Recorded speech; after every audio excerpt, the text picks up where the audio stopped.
Hi every one, LPG ലൈവിലേക്ക് വീണ്ടും സ്വാഗതം. വെബ് ടെക്നോളജിയുടെ 5th പാർട്ടിലേക്കാണ് നമ്മൾ വന്നിരിക്കുന്നത്. അപ്പോൾ ഒറ്റ കാര്യമേ പറയാനുള്ളൂ, നമ്മൾ HTML എന്ന് പറയുന്ന സെക്ഷനാണ് ഇപ്പോൾ ഡീൽ ചെയ്തുകൊണ്ടിരിക്കുന്നത്. അപ്പോൾ ഈ ഒരു ഭാഗം നിങ്ങൾക്ക് ക്ലിയർ ആയിട്ട് മനസ്സിലായി പോകണമെങ്കിൽ തീർച്ചയായിട്ടും ഇതിന് മുന്നേയുള്ള ഭാഗങ്ങൾ കണ്ട് മനസ്സിലാക്കി വരണം. അപ്പോൾ അതുകൊണ്ട് തീർച്ചയായിട്ടും ഇതിന് മുന്നേയുള്ള ഭാഗങ്ങൾ കണ്ടിട്ട് വേണം ഇതിലേക്ക് വരുവാൻ. നിങ്ങൾക്ക് എന്തെങ്കിലും ഡൗട്ട് ഉണ്ടെങ്കിൽ കമൻറ്റ് ബോക്സിലൂടെ ചോദിക്കുക, തീർച്ചയായിട്ടും ഞാൻ റിപ്ലൈ തരുന്നതായിരിക്കും. അതുപോലെ തന്നെ കമ്പ്യൂട്ടർ ആപ്ലിക്കേഷൻസിൻ്റെയും സയൻസിൻ്റെയും complete chapters with question papers and answers നമ്മൾ ഡിസ്കസ് ചെയ്ത് തന്നെയായിരിക്കും പോവുക. അപ്പം അത് കറക്റ്റായിട്ട് കിട്ടണമെങ്കിൽ ഈ ചാനൽ സബ്സ്ക്രൈബ് ചെയ്യുക. അതിൻ്റെ അടുത്തുള്ള ബെൽ ബട്ടൺ കൂടി പ്രസ് ചെയ്ത് കഴിഞ്ഞാൽ കൃത്യ നോട്ടിഫിക്കേഷൻസ് ലഭിക്കുന്നതായിരിക്കും. അപ്പോൾ നമുക്ക് ചാപ്റ്ററിലേക്ക് പോകാം. അപ്പോൾ ഈ സെഷനിൽ നമ്മൾ ഡിസ്കസ് ചെയ്യുന്നത് ടെക്സ്റ്റ് ഫോർമാറ്റിംഗ് ടാഗ്സ്, ട്രീ എന്ന് പറഞ്ഞ ടാഗും അഡ്രസ് എന്ന് പറഞ്ഞ ടാഗും, അത്രയുമേ നമ്മൾ ഡിസ്കസ് ചെയ്യുന്നുള്ളൂ.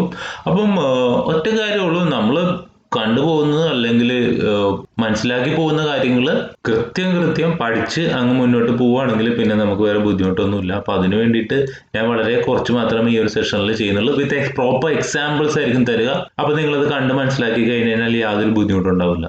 So we are starting with text formatting tags. Okay, അപ്പോൾ ടെക്സ്റ്റ് ഫോർമാറ്റിംഗ് ടാഗ്സിൽ ആദ്യത്തേത് ബി എന്ന് പറയുന്ന ടാഗാണ്. ബി എന്ന് പറഞ്ഞ ടാഗ് എന്ന് പറഞ്ഞാൽ ടെക്സ്റ്റിനെ ബോൾഡ് ആക്കുക എന്നാണ് ഉദ്ദേശിക്കുക. നിങ്ങൾക്ക് അറിയാം, നിങ്ങൾ ഈ ടെക്സ്റ്റ് ഫോർമാറ്റിംഗ് പല ഇതിലും കണ്ടിട്ടുണ്ട്. അതായത് ഇപ്പം ഒരു മൈക്രോസോഫ്റ്റ് വേർഡ് എടുത്താലും ലിബർ ഓഫീസ് റൈറ്റർ എടുത്തു കഴിഞ്ഞാലും അതിലൊക്കെ നമ്മൾ ബോൾഡ് ആക്കണതും അതേപോലെ ടെക്സ്റ്റുമായിട്ട് ബന്ധപ്പെട്ട് നമ്മളിപ്പോൾ കാണാൻ പോകുന്ന ടാഗുകൾ നോക്കിക്കോളൂ. Italic, U for underline, S for strike എന്ന് പറഞ്ഞാൽ ടെക്സ്റ്റിനെ മുകളിൽ കൂടി ഇങ്ങനെ ഒരു വരച്ചു പോവുക. ബിഗ് എന്ന് പറഞ്ഞാൽ സാധാരണ ടെക്സ്റ്റിനെക്കാട്ടി കുറച്ചും കൂടി വലുതാക്കുക. അപ്പോൾ ഓട്ടോമാറ്റിക്കലി സ്മോൾ ഉണ്ടാവും, സാധാരണക്കാട്ടി കുറച്ചും കൂടി ചെറുതാക്കുക. സ്ട്രോങ്, ബോൾഡിന്റെ തന്നെ വേറൊരു വകഭേദം. Emphasise, EM. ഇറ്റാലിക്സ് തന്നെയാണ് അതിന് വേറൊരു പേര്. ഓക്കെ, ഇത് സ്റ്റാർട്ടിങ് ഫോർമാറ്റിംഗ് ടാഗ്സ് ആണ്. നമുക്ക് ഇതിൻ്റെയൊക്കെ എക്സാമ്പിൾസ് നോക്കിയിട്ട് വേണം അടുത്തതിലേക്ക് തന്നെ പോകാൻ. ഓക്കെ, നമ്മൾ ഈ ഒരു എക്സാമ്പിൾ നോക്കുക. നമുക്കറിയാം, എങ്കിലും ഞാൻ ഒന്നുകൂടി പറയുകയാണ്, നമ്മൾ എപ്പോഴും സ്റ്റാർട്ട് ചെയ്യുന്ന HTML എന്ന് പറഞ്ഞ ടാഗ് ആയിരിക്കും. HTML നമ്മൾ ഹെഡ് സെക്ഷനായിട്ടും ബോഡി സെക്ഷനുമായിട്ട് ഡിവൈഡ് ചെയ്തിട്ടുണ്ട്. ഹെഡ് സെക്ഷൻ്റെ അകത്ത് ആകെ ടൈറ്റിൽ മാത്രമായിരിക്കും ഉണ്ടാകുക. ബോഡി സെക്ഷനിൽ കൊടുക്കുന്നതാണ് കംപ്ലീറ്റ് നമ്മുടെ വെബ് പേജിൽ ഡിസ്പ്ലേ ചെയ്ത് വരിക. അപ്പോൾ ബോഡി സെക്ഷനിൽ ഞാനിപ്പോൾ ഒരു P ടാഗ്, അതായത് നമ്മുടെ പാരഗ്രാഫ് ടാഗ് കൊടുത്തിട്ടുണ്ട്, സെൻറ്റർ ടാഗ് കൊടുത്തിട്ടുണ്ട്. ഈ സെൻറ്റർ ടാഗ് കൊടുത്തേക്കുന്നത് Mahatma Gandhi is a father of our nation എന്നുള്ളത് മാത്രം സെൻറ്ററിൽ വരാൻ വേണ്ടിയാണ് കൊടുത്തേക്കുന്നത്. അതിൽ തന്നെ നിങ്ങൾ ശ്രദ്ധിക്കുക, മഹാത്മാഗാന്ധി എന്ന് പറയുന്ന ആ പർട്ടിക്കുലർ വേർഡിനെ മാത്രം നമ്മൾ B എന്ന് പറയുന്ന ടാഗ് ഇട്ടിട്ട് കൊടുത്തിട്ടുണ്ട്. അപ്പം B ഒരു കണ്ടെയ്നർ ടാഗ് ആണ്, അല്ലെങ്കിൽ ടെക്സ്റ്റ് ഫോർമാറ്റ് ടാഗ്സ് എല്ലാം തന്നെ കണ്ടെയ്നർ ടാഗ്സ് ആണ്. കണ്ടെയ്നർ ടാഗ്സിന്റെ പ്രത്യേകത നിങ്ങൾക്ക് അറിയാം, ഇവിടെ സ്റ്റാർട്ട് ചെയ്തു, ഇവിടെ ക്ലോസ് ചെയ്തു. അപ്പോൾ ഇവിടെ നമ്മുടെ ലക്ഷ്യം മഹാത്മാഗാന്ധി എന്ന് പറയുന്ന വേർഡിനെ മാത്രം ബോൾഡ് ആക്കണം, ഇത്ര ലെറ്റേഴ്സിനെ മാത്രം സെൻറ്റർ ആക്കണം, ബാക്കി അത് അടുത്ത പാരയായിട്ട് വന്നോളും. നമുക്ക് നോക്കാം അതിൻ്റെ ഔട്ട്പുട്ട്. നോക്കുക, ഇപ്പം ഇതാണ് നമുക്ക് കിട്ടിയ ഔട്ട്പുട്ട്. നമ്മൾ Mahatma Gandhi is father of our നേഷനെ സെൻറ്റർ ടാഗിൽ കൊടുത്തുകൊണ്ട് അത് സെൻറ്ററിൽ വന്നിട്ടുണ്ട്. മഹാത്മാഗാന്ധിനെ മാത്രം നമ്മൾ എന്ത് ചെയ്തിട്ടുണ്ട്, B എന്ന് പറയുന്ന ടാഗ് ബോൾഡ് ആക്കിയിട്ടുണ്ട്. അപ്പോൾ അതാണ് ആ ടാഗ് കൊണ്ട് ഉദ്ദേശിക്കുക. നമുക്ക് ഇതിൽ തന്നെ വേറെ കുറച്ച് ഫോർമാറ്റിംഗ് കൂടി ഒന്ന് വരുത്തി നോക്കാം. ഓക്കെ, നമ്മളപ്പോൾ ഈ ഒരു എക്സാമ്പിൾ നിങ്ങളൊന്ന് ശ്രദ്ധിക്കുക. ഇതിൽ മഹാത്മാഗാന്ധിനെ ബോൾഡായിട്ട് തന്നെ നിലനിർത്തിയിട്ടുണ്ട്. എന്നിട്ട് നമ്മൾ ഫാദർ ഓഫ് അവർ നേഷനാ രണ്ട് ടാഗുകളിട്ട് എൻക്ലോസ് ചെയ്തിട്ടുണ്ട്. അതായത് I ഇവിടെ സ്റ്റാർട്ട് ചെയ്തു, I ക്ലോസ് ചെയ്തു, U സ്റ്റാർട്ട് ചെയ്തു, U ക്ലോസ് ചെയ്തു. എന്ന് പറഞ്ഞു കഴിഞ്ഞാൽ ഫാദർ ഓഫ് അവർ നേഷനെ ഇറ്റാലിക്കോ ആക്കണം, അണ്ടർലൈൻ ആക്കാനാണ് നമ്മൾ ഉദ്ദേശിക്കുന്നത്. നോക്കാം നമുക്ക് അതിൻ്റെ ഔട്ട്പുട്ട്. അപ്പോൾ നമ്മൾ ഫാദർ ഓഫ് അവർ നേഷനെയാണ് ഇറ്റാലിക് ആക്കിയത്, അതുകൊണ്ട് തന്നെ അത് ചരിഞ്ഞ് കിടക്കുന്നുണ്ട്. U കൊടുത്തതുകൊണ്ട് അതിന് അണ്ടർലൈനും വന്നിട്ടുണ്ട്. അപ്പോൾ ഇതാണ് ഫോർമാറ്റിംഗ് ടാഗ്സിൻ്റെ ഒരു ഐഡിയ. ഇനി ബാക്കിയുള്ള ഫോർമാറ്റിംഗ് ടാഗ്സ് കൂടി നമുക്കൊന്ന് നോക്കാം. അപ്പോൾ സെയിം എക്സാമ്പിളിൽ തന്നെ ഞാൻ കുറച്ചും കൂടി അഡീഷണൽ ആയിട്ട് ആഡ് ചെയ്തിട്ടുണ്ട്. ഇപ്പോൾ ഇവിടെ സ്മോൾ എന്ന് പറയുന്ന ടാഗ് കൊടുത്തിട്ടുണ്ട്. സ്മോൾ എന്ന് പറഞ്ഞ ടാഗ് ചെറുതാക്കാനാണ്. ബിഗ് കൊടുത്തിട്ടുണ്ട്, അപ്പോൾ ഇതിനെ ചെറുതാക്കാൻ. അത് കഴിഞ്ഞാൽ അടുത്ത ലൈൻ ഒരു ബ്രേക്ക് കൊടുത്തിട്ട് അടുത്ത ലൈനിൽ നമ്മൾ ചെയ്തേക്കുന്നത് EM കൊടുത്തിട്ടുണ്ട്, സ്ട്രൈക്കും കൊടുത്തിട്ടുണ്ട്. സ്ട്രൈക്ക് നിങ്ങൾക്ക് അറിയാം എന്തിനാണ്, ചുമ്മാ ഒരു വരക്കാൻ വേണ്ടിയിട്ടാണ്. അതായത് ടെക്സ്റ്റിന്റെ മുകളിൽ കൂടി EM ഇറ്റാലിക് ആക്കാൻ. അതേപോലെ സ്ട്രോങ്ങും കൊടുത്തിട്ടുണ്ട്. അപ്പോൾ ഇതിന്റെ ഓരോന്നിന്റെയും ഡിഫറൻസ് നമുക്കൊന്ന് നോക്കാം. നോക്കിക്കോളൂ, ഇത് നമ്മൾ നേരത്തെ കണ്ടു ഓൾറെഡി. ഇനി ഈ ലൈൻ മുതലാണ് കാണേണ്ടത്.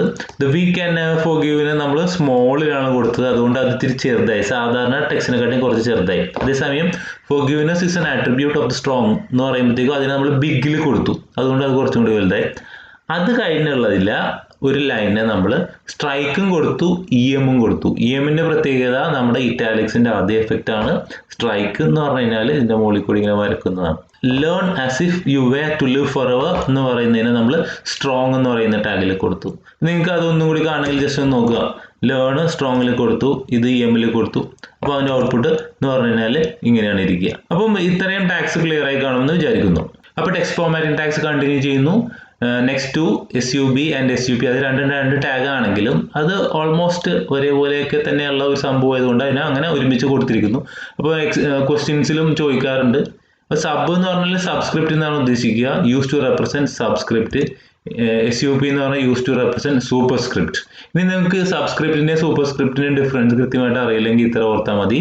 സബ്സ്ക്രിപ്റ്റ് എന്ന് പറഞ്ഞാൽ നിങ്ങളിപ്പോൾ ഒരു കെമിക്കൽ ഫോർമുല എടുക്കുകയാണ്, വാട്ടറിന്റെ കെമിക്കൽ ഫോർമുല H2O നമുക്കറിയാം 2നെ നമ്മൾ ചെറുതായിട്ട് എഴുതുള്ളൂ, അതാണ് സബ്സ്ക്രിപ്റ്റ്. അതേസമയം A³ + B³ എന്ന് പറഞ്ഞൊരു മാത്തമാറ്റിക്കൽ ഫോർമുല എടുക്കുകയാണ്. അപ്പോൾ അതിൽ ക്യൂബ് നമുക്കറിയാം മുകളിലേക്കാണ് എഴുതുന്നത്, അല്ലെങ്കിൽ അതിന് പവർ ആയിട്ട് എഴുതുന്നത്, അതിനെ നമ്മൾ സൂപ്പർസ്ക്രിപ്റ്റ് എന്ന് പറയുന്നത്. അപ്പോൾ mainly use to represent mathematical and chemical formulas. നമുക്ക് ഇതിന്റെയും എക്സാമ്പിൾ നോക്കാം. ശ്രദ്ധിക്കുക, നമ്മൾ സൂപ്പർസ്ക്രിപ്റ്റിന്റെ ഒരു എക്സാമ്പിൾ നമ്മളിവിടെ കൊടുത്തിട്ടുണ്ട്. സൂപ്പർസ്ക്രിപ്റ്റ് എന്ന് പറയുമ്പോഴത്തേക്ക് ഞാൻ പറഞ്ഞു റേസ് ടു ദ പവർ ഒക്കെ കൊടുക്കാൻ വേണ്ടിയിട്ടാണ്. അതായത് ഇപ്പോൾ നമുക്ക് A³ + B³ കൊടുക്കണം എന്ന് വിചാരിക്കുക. ഇപ്പോൾ ഞാൻ ഇവിടെ കൊടുത്തേക്കുന്നത് A കൊടുത്തു. ഇപ്പോൾ ക്യൂബിനെ മാത്രമായിട്ട്, അതായത് 3നെ മാത്രമായിട്ട് നമുക്ക് മുകളിലേക്ക് റേസ് ടു ദ പവർ കൊടുക്കണം. അപ്പോൾ അത് മാത്രം SUP എന്ന് പറയുന്ന ടാഗിൻ്റെ അകത്ത് കൊടുത്തു. +B അത് അതേപോലെ തന്നെ കൊടുത്തു. വീണ്ടും നമുക്ക് B³ ആണ് വരേണ്ടത്. അപ്പം അടുത്ത 3നെയും സൂപ്പർസ്ക്രിപ്റ്റ് എന്ന് പറയുന്ന ടാഗിൻ്റെ അകത്ത് കൊടുത്തു. നമുക്ക് ഇതിന്റെ ഔട്ട്പുട്ട് നോക്കാം. അപ്പോൾ നിങ്ങൾക്ക് ഇവിടെ ശ്രദ്ധിച്ചാൽ കാണാം A³ + B³. നമ്മൾ ഇനി സബ്സ്ക്രിപ്റ്റിന്റെ എക്സാമ്പിൾ ആണ് നോക്കുന്നത്. സബ്സ്ക്രിപ്റ്റ് ഇവിടെ നോക്കുമ്പോൾ നിങ്ങൾക്ക് ശ്രദ്ധിച്ചാൽ മനസ്സിലാവും. ഞാൻ ഇവിടെ H കൊടുത്തു. നമുക്കറിയാം 2നെ താഴേക്ക് കൊണ്ടുവരണം. അപ്പോൾ അതുകൊണ്ട് 2നെ മാത്രമായിട്ട് SUB എന്ന് പറയുന്ന ടാഗിൻ്റെ അകത്ത് കൊടുത്തു. കണ്ടെയ്നർ ആയതുകൊണ്ട് അത് ക്ലോസ് ചെയ്തു. എന്നിട്ട് ലാസ്റ്റ് O കൊടുത്തു. അപ്പോൾ അതിന്റെ ഔട്ട്പുട്ട് വരുമ്പോഴത്തേക്കും ഇങ്ങനെയായിരിക്കും. അപ്പോൾ സാധാരണ ഇതിന്റെ കൃത്യം എക്സാമ്പിൾ ഇട്ട് തന്നെ വർക്കൗട്ട് ചെയ്തതിൻ്റെ ഒരു കാര്യം എന്താണെന്ന് വെച്ച് കഴിഞ്ഞാൽ, ഇങ്ങനെയുള്ള ക്വസ്റ്റ്യൻസ് ചോദിക്കാറുണ്ട്. Write HTML code to display A³ + B³ എന്നൊക്കെ പറഞ്ഞ ക്വസ്റ്റ്യൻസ് നമുക്ക് സ്ഥിരം ചോദിക്കാറുള്ള ക്വസ്റ്റ്യൻ ആണ്. അപ്പോൾ ടെക്സ്റ്റ് ഫോർമാറ്റിംഗ് ടാഗ്സിൽ നമുക്ക് ഇനി 2 എണ്ണം കൂടിയുണ്ട്, block quote and Q tag. ഇപ്പോൾ കോട്ട് എന്ന് പറഞ്ഞാൽ നിങ്ങൾക്ക് അറിയാം, നമ്മൾ കോട്ട്സ് എന്ന് പറഞ്ഞാൽ എപ്പോഴും ഡബിൾ കോട്ട്സ്, സിംഗിൾ കോട്ട്സ് എന്നൊക്കെ പറഞ്ഞാൽ നമ്മൾ ഒരു ടെക്സ്റ്റ് അല്ലെങ്കിൽ പാരഗ്രാഫ് അല്ലെങ്കിൽ ഒരു ലൈൻ ഒക്കെ എഴുതുമ്പോൾ കൊടുക്കാറുണ്ട്. അപ്പോൾ ഇതിന്റെ രണ്ടിനും ഡിഫറൻസ് നമുക്ക് നോക്കാം. ബ്ലോക്ക് കോട്ട് സാധാരണ ലോങ് കൊട്ടേഷൻസിന് വേണ്ടിയാണ് കൊടുക്കുക. പക്ഷേ ലോങ് കൊട്ടേഷൻസ് എന്ന് പറയുമ്പോഴത്തേക്കും സാധാരണ നിൽക്കുന്ന ടെക്സ്റ്റിൽ നിന്ന് വ്യത്യസ്തമായിട്ട് ഒരു ഗ്രൂപ്പ് ഓഫ് ഒരു പാരഗ്രാഫിനെയൊക്കെ നമ്മൾ കൊടുക്കുന്നതാണ് ബ്ലോക്ക് കോട്ട്. എക്സാമ്പിൾ ആണെന്ന് നിങ്ങൾക്ക് ക്ലിയർ ആവും. അതേസമയം ക്യൂ എന്ന് പറയുന്ന ടാഗ് ഷോർട്ട് കൊട്ടേഷൻസ്, അതായത് നമുക്ക് ചിലപ്പോൾ ഒരു ലൈൻ മാത്രം അല്ലെങ്കിൽ 2 ലൈൻ മാത്രം, അതിന് മാത്രം നമ്മൾ ഡബിൾ കോട്ട്സിൽ കൊടുക്കാൻ വേണ്ടിയിട്ടാണ് ക്യൂ ടാഗ് കൊടുക്കുക. So will check the example. Okay, ശ്രദ്ധിക്കുക. ഇപ്പോൾ നമ്മുടെ ബോഡി സെക്ഷനിൽ നോക്കുക. ബോഡി സെക്ഷനിൽ നമ്മൾ BG കളറൊക്കെ കൊടുത്തിട്ടുണ്ട്. അത് നിങ്ങൾ ഔട്ട്പുട്ട് വരുമ്പോൾ ശ്രദ്ധിച്ചാൽ മതി. ടെക്സ്റ്റിനും ഒരു കളർ കൊടുത്തിട്ടുണ്ട്. ഇത് 2 ഹെക്സാഡെസിമൽ വാല്യൂസ് ആണ്. നമ്മളത് ആദ്യം ഡിസ്കസ് ചെയ്തിട്ടുണ്ട്. മനസ്സിലാവണില്ലെങ്കിൽ നിങ്ങളത് BG കളറൊക്കെ ഡിസ്കസ് ചെയ്തപ്പോൾ നമ്മൾ ഹെക്സാഡെസിമലിനെ കുറിച്ച് പറഞ്ഞതൊന്ന് ശ്രദ്ധിച്ചാൽ മതിയാകും. അപ്പം ഇവിടെ ആദ്യം ഇത്രയും ഭാഗം മാത്രം സാധാരണ പോലെ നമ്മൾ ടൈപ്പ് ചെയ്ത് വെച്ചു. ഓക്കെ, അപ്പോൾ അതൊരു സെന്റൻസ് ആണ്. അതിനുശേഷം നമ്മൾ ബ്ലോക്ക് കോട്ട് എന്ന് പറഞ്ഞ് സ്റ്റാർട്ട് ചെയ്തിട്ടുണ്ട്. ബ്ലോക്ക് കോട്ടിൽ നിന്ന് ഇവിടെ സ്റ്റാർട്ട് ചെയ്ത് ഇവിടെ അവസാനിപ്പിക്കുകയാണ് ചെയ്തത്. അപ്പോൾ അതിൻ്റെ അകത്തുള്ള ഇത്രയും ടെക്സ്റ്റ് ഒരു സെപ്പറേറ്റ് ആയിട്ട് അല്ലെങ്കിൽ കൊട്ടേഷൻ പോലെ സെപ്പറേറ്റ് ചെയ്ത് കിടക്കുന്നത് നമുക്ക് കാണാൻ സാധിക്കും. അപ്പോൾ അതൊന്ന് ശ്രദ്ധിക്കണം. പിന്നെ ഏറ്റവും ലാസ്റ്റത്തെ ഒരു സെന്റൻസ് മാത്രം നിങ്ങൾ ഇവിടെ നോക്കുക. ഈ ഒരു സെന്റൻസ് മാത്രം ഇവിടെ നമ്മൾ ക്യൂ എന്ന് പറയുന്ന ടാഗിൽ കൊടുത്തിട്ടുണ്ട്. ക്യൂ എന്ന് പറയുന്ന ടാഗിന്റെ പ്രത്യേകത ഡബിൾ കോട്ട്സിൽ കൊടുക്കാൻ വേണ്ടിയിട്ടാണ്. ബ്ലോക്ക് കോഡ് എന്ന് പറഞ്ഞാൽ ഡബിൾ കോട്ട്സ് അല്ല, ഒരു കുറച്ചധികം സെന്റൻസുകൾ സെപ്പറേറ്റ് ചെയ്ത് കാണിക്കാൻ വേണ്ടിയിട്ടാണ്. അപ്പോൾ നമുക്ക് അതിന്റെ ഔട്ട്പുട്ട് നോക്കുമ്പോൾ നിങ്ങൾക്ക് കാര്യങ്ങൾ ക്ലിയർ ആവും. അപ്പോൾ ഇതാണ് അതിന്റെ ഔട്ട്പുട്ട്. അപ്പോൾ നിങ്ങൾ കണ്ടു, ബോഡിയിൽ ആദ്യത്തെ ഒരു സെന്റൻസ് മാത്രം നമ്മൾ ചുമ്മാ വെറുതെ ടൈപ്പ് ചെയ്തു, അത് അതേപോലെ തന്നെ വന്നു. ഈ ജൂൺ 5 മുതൽ ഇവിടം വരെ ഇത്രയും ഭാഗം നമ്മൾ ബ്ലോക്ക് കോട്ടിലാണ് കൊടുത്തത്. അപ്പോൾ നിങ്ങൾക്ക് അത് കാണുമ്പോൾ തന്നെ ഒരു സെപ്പറേറ്റ് ബ്ലോക്ക് ആയിട്ട് നമ്മൾ റെപ്രസെന്റ് ചെയ്യുന്നതാണ് ബ്ലോക്ക് കോട്ട് എന്ന് പറഞ്ഞ് ഉദ്ദേശിക്കുക. ഏറ്റവും താഴത്തെ ലൈൻ മാത്രം നമ്മൾ ക്യൂ എന്ന് പറയുന്ന ടാഗിലാണ് കൊടുത്തത്. ക്യൂ എന്ന് പറയുന്ന ടാഗ് നമ്മൾ പറഞ്ഞു ഡബിൾ കോട്ട്സിൽ ഇടാൻ വേണ്ടിയിട്ട് നമ്മൾ കൊടുക്കുന്നതാണ് ക്യൂ ടാഗ്. അപ്പോൾ ബ്ലോക്ക് കോഡിന്റെയും ക്യൂ ടാഗിന്റെയും ഡിഫറൻസ് വളരെ ക്ലിയർ ആയി എന്ന് വിചാരിക്കുന്നു. അപ്പൊ ഇത്രയുമാണ് നമ്മുടെ ടെക്സ്റ്റ് ഫോർമാറ്റിംഗ് ടാഗ്സ്. ഒന്നുകൂടി പറയുകയാണെങ്കിൽ B for bold, I for italic, U for underline, EM for emphasize, strong, big, small, ഇത്രയും. പിന്നെ അതുകൂടാതെ SUP for superscript, SUB for subscript, then block quote and Q tag. ഇത്രയുമാണ് നമ്മുടെ ടെക്സ്റ്റ് ഫോർമാറ്റിംഗ് ടാഗ്സ്. ഇതിൽ നിന്ന് ചിലപ്പോൾ ഒരു 4, 5, 6 ഒക്കെ എഴുതാൻ പറയാറുണ്ട്, നമുക്ക് അത്രയധികം ഉള്ളത് കൊണ്ട്. അടുത്തൊരു ടാഗ് നോക്കാം. പ്രീ ടാഗ് എന്ന് പറഞ്ഞാൽ it displays pre formatted text എന്ന് പറയുമ്പോഴത്തേക്ക് ഇത്രയേ ഉള്ളൂ. Displays the content as we entered in the text editor. നമ്മുടെ ടെക്സ്റ്റ് എഡിറ്ററിൽ നമ്മൾ എങ്ങനെ ടൈപ്പ് ചെയ്തോ അത് അതേപോലെ തന്നെ ഔട്ട്പുട്ടിലേക്ക് വരും. നിങ്ങൾക്ക് അതിൻ്റെ ഒരു ഔട്ട്പുട്ട് അല്ലെങ്കിൽ എക്സാമ്പിൾ കണ്ടുകഴിയുമ്പോൾ വളരെ കൃത്യമായിട്ട് മനസ്സിലാവും. So will go through it. നോക്കുക, നമ്മൾ ഈ ബോഡി സെക്ഷനിൽ ഇവിടെ ഇത്രയും ടൈപ്പ് ചെയ്തതിൽ നമ്മൾ പ്രീ എന്ന് പറയുന്ന ഒരു ടാഗ് കൊടുത്തിട്ടുണ്ട്.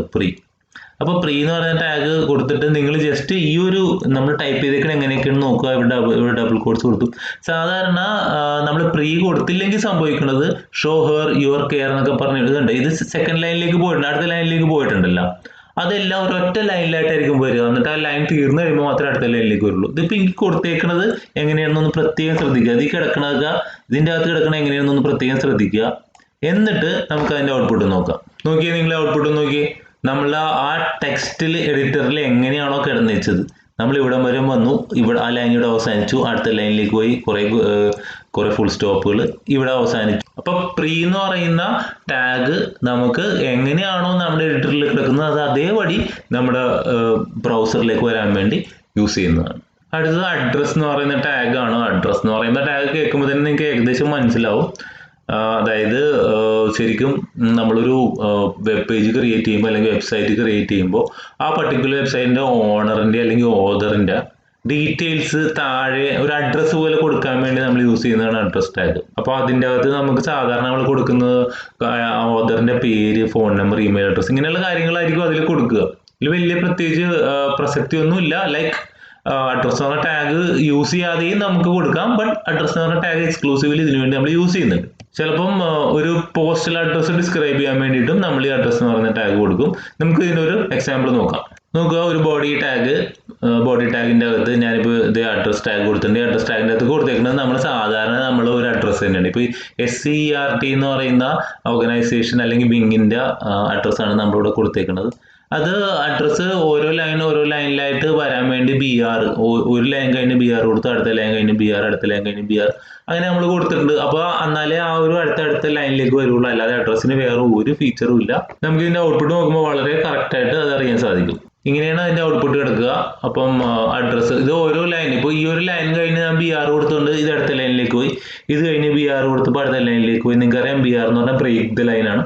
അപ്പോൾ ഇങ്ങനെ ഒരു ഫോർമാറ്റ്, ഒരു അഡ്രസ്സ് കൊടുക്കാൻ വേണ്ടിയിട്ടുള്ള ഒരു ഫോർമാറ്റ് എന്ന് മാത്രം ഉദ്ദേശിച്ചാൽ മതി. ഓക്കെ, അപ്പോൾ ഈ സെക്ഷനിലെ questions, first one explain any 6 formatting tags. ഞാൻ ആദ്യമേ പറഞ്ഞു നമുക്ക് 6 അല്ല, ഏകദേശം ഒരു 10ഓളം ഫോർമാറ്റിംഗ് ടാഗ്സ് ഉണ്ട്. അപ്പോൾ ഏതെങ്കിലും 6 formatting tags, text formatting tags explain ചെയ്യുക. രണ്ടാമത് HTML code to display C6 H12O6. അപ്പോൾ നമ്മൾ ഓൾറെഡി H2O എങ്ങനെയാണ് ചെയ്യുന്നതിൻ്റെ എക്സാമ്പിൾ കണ്ടു. അപ്പോൾ ആ ഒരു ഐഡിയ വെച്ചിട്ട് നിങ്ങൾ ഇതിൻ്റെ ഒരു കോഡ് എഴുതുക. What is the difference between EM and I? നിങ്ങൾ ശ്രദ്ധിച്ചാന്ന് എനിക്കറിയില്ല. EM എംഫസിസ്, I ഇറ്റാലിക് ആണെന്ന് പറഞ്ഞു. എംഫസൈസും ഇറ്റാലിക്കും സെയിം ആണ്, ഒരു വ്യത്യാസമില്ല. രണ്ടും ടെക്സ്റ്റിനെ ഇങ്ങനെ ചരിച്ചെഴുതാൻ വേണ്ടി നമ്മൾ യൂസ് ചെയ്യുന്നതാണ്. Difference between block quote and Q tag. Q tag നമ്മൾ പറഞ്ഞു ചെറിയ സെൻറ്റൻസിനെയൊക്കെ ഡബിൾ കോഡ്സ് കൊടുക്കാൻ വേണ്ടിയാണെങ്കിൽ, ബ്ലോക്ക് കോഡ് എന്ന് പറഞ്ഞാൽ കുറച്ച് ലോങ് ആയിട്ടുള്ള ഒരു പാരഗ്രാഫിന് സെപ്പറേറ്റ് ബ്ലോക്ക് ആയിട്ട് കൊടുക്കാൻ വേണ്ടിയിട്ടാണ് നമ്മൾ ബ്ലോക്ക് കോഡ് യൂസ് ചെയ്യുക. What is address tag used for? Address tag നമ്മൾ യൂസ് ചെയ്യുന്നത് തീർച്ചയായിട്ടും വെബ്സൈറ്റ് ഓണറിൻ്റെയോ അല്ലെങ്കിൽ ഓതറിൻ്റെയോ ഒക്കെ അഡ്രസ്സ് നമ്മുടെ വെബ്സൈറ്റിൽ കൊടുക്കാൻ വേണ്ടിയിട്ട് എക്സ്ക്ലൂസീവ്ലി കൊടുക്കുന്ന ഒരു ടാഗാണ് അഡ്രസ് ടാഗ്. അപ്പോൾ ഈ സെഷനിലേക്ക് ഇത്രയേ ഉള്ളൂ. എത്രയും പെട്ടെന്ന് തന്നെ അടുത്ത സെഷനായിട്ട് ഞാൻ തിരികെ വരുന്നതാണ്. So wait for that. Thank U.